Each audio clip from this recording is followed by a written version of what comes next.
Put your hands together for Marta Johnson!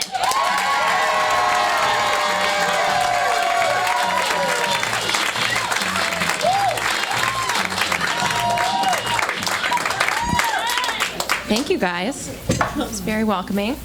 I'm Marta, as Kelsey said, and before I start with the set I had prepared, I just feel, I need to say something.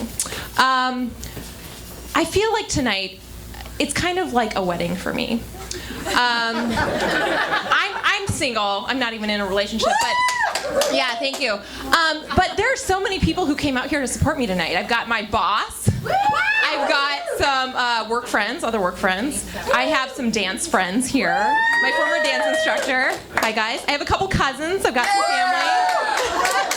I've got some grad school friends. I've got my pastor here. I'm not kidding. So I just needed to say that. It's kind of an emotional moment. So thank you all for all of you who came out tonight.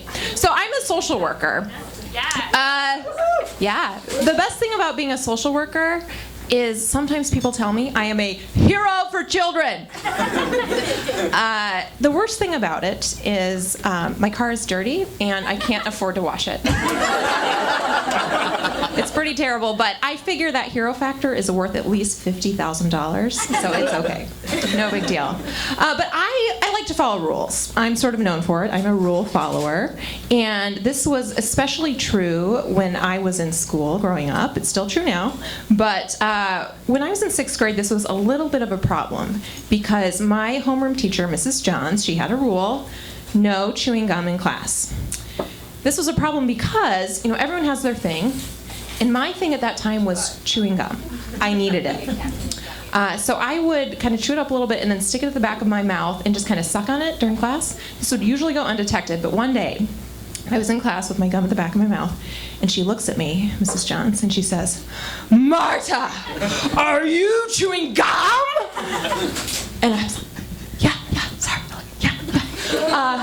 And she went on a tirade about how this was such a terrible thing. No one ever chews gum in her class, and it was especially bad because it was me.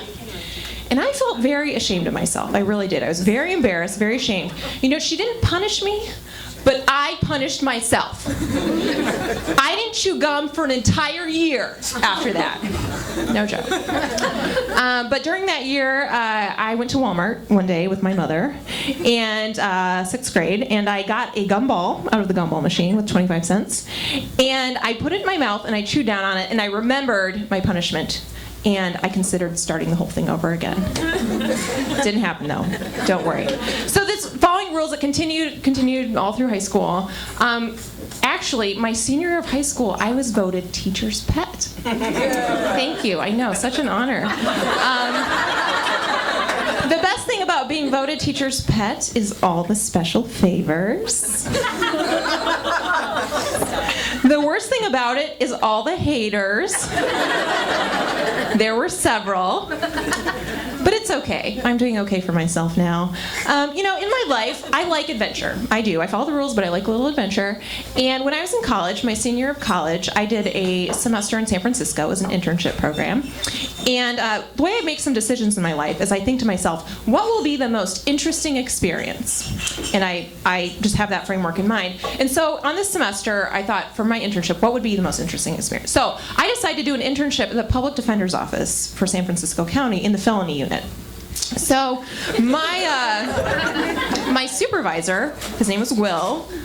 He was a white Caucasian Dutch man from Iowa City, Iowa, who had discovered Buddhism in AA meetings. That all happened somewhere between his 4th and 5th wife.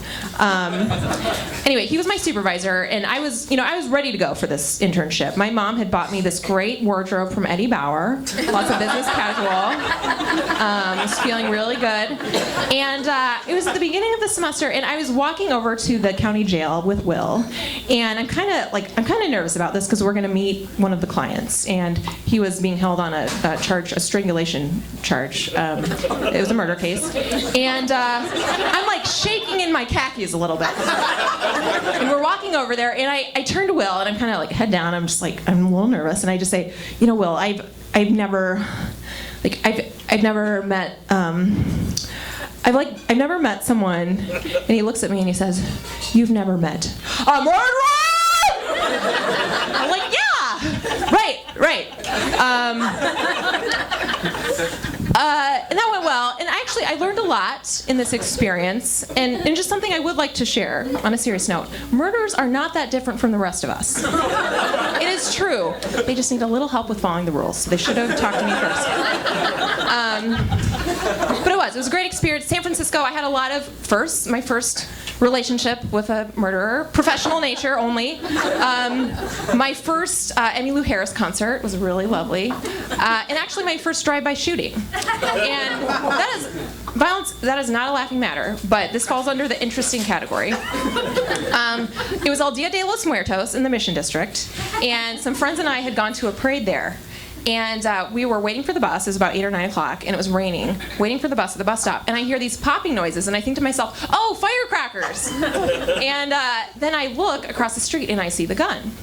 And my first thought is, well, I don't want to get on the ground because I don't want to get wet. But then the bus pulls up, and my friends and I were all a little shaken up by this. We start to get on the bus, and there's this older woman behind us, and she looks at the bus driver and says, "There was a gun." And he says, "I know! Get on the bus!" And so we did. Thank you. I'm Marta. Thanks, everybody.